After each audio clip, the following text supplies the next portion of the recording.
Ano? Para yung mga idol, hindi ito masarap. Masarap to ah.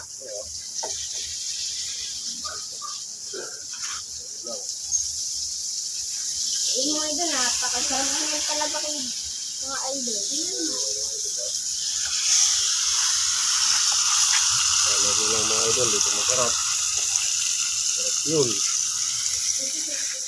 Grabe, napakasarap mga idol, no? Gusto nyo din dyan kumain mga idol? Sobrang sarap ng mga idol.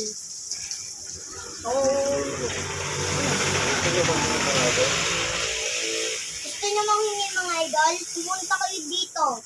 Nasa ibang bansa. Gusto nyo humingi sa mga idol? Nandito lang yun. Mag-comment kayo sa comment section. So, nasa ibang bansa kami, nasa Pilipinas kami. Kaya ganito yung salita namin mga idol. Ayan mga idol.